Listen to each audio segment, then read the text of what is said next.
I'm a professional. No, that's We Mike, good? ready? Lights live, we're good. Lights. Lights. Sure, hit the record button. Okay. All right. First question: have you noticed a change in smoking on campus since the ban? I have actually. When we first started implementing the smoking ban back in, was it January of 13? I think it goes back that far.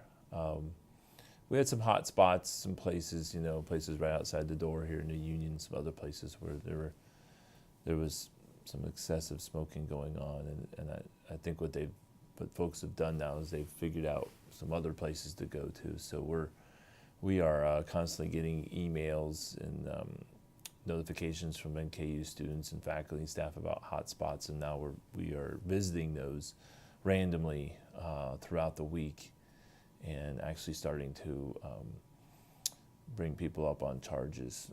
We actually just did that the other day. Had a student that was out here from the law school. Was not a law student, but wouldn't put out their cigarette and was pretty belligerent about it and took his name. And so he's coming through our code of conduct.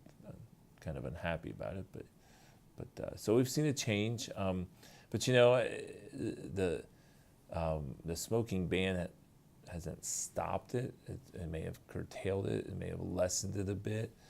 We know there's still pockets and places on campus, and you can visit. I mean, out in the parking deck out here in Kenton,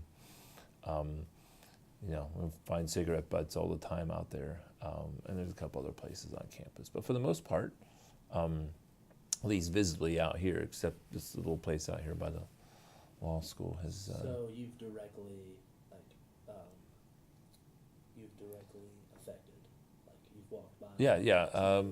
Dean Meyer, Dean James, and myself, and Julie, my admin, we are taking random walks through campus at random times of the day and looking for violators.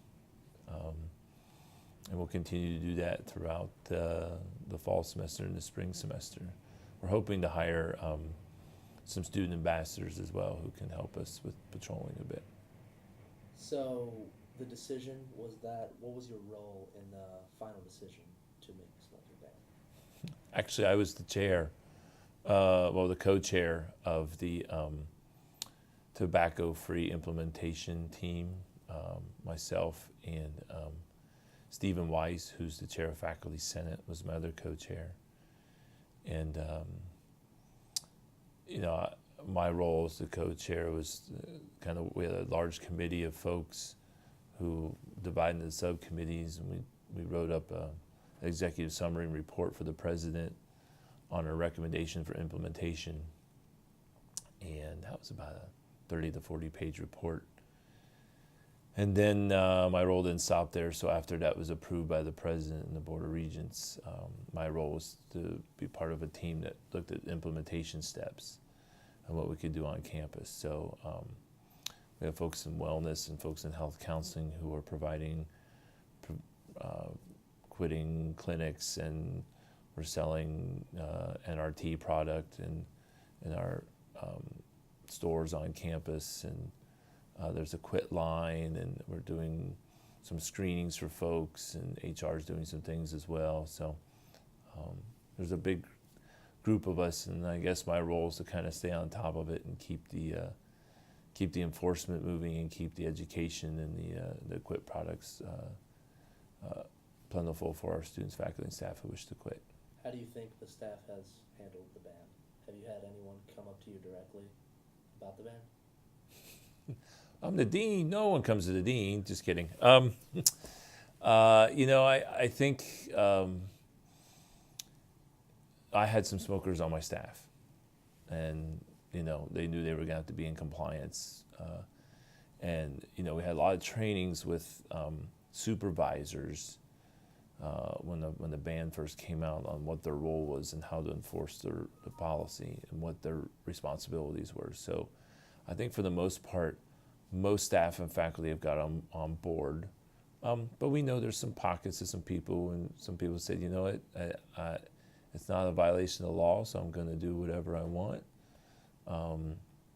I know that there was a faculty member who was a violator, and the provost called that person in and had a little discussion with this faculty member about being in compliance and what would happen if they weren't. So I mean, the administration's got on board as well. But there's always going to be people who, and it's not a violation of the law. It's a policy. It's a university policy. But it's like the parking policy. If you violate the parking policy, you're in trouble there. If you don't pay your bill, you get in trouble there, right? I mean, so there's consequences for folks who don't want to be in compliance, who get caught. Well, that's all I got. That's it? Yeah, that's it. Wow. It's that simple. An hour set up for. You really nailed it. But Yeah, you answered all you of the were right questions on. that have been being asked. Yeah. Yeah. Not the first time I've had to answer smoking questions Thank this you. semester. Not a problem, guys.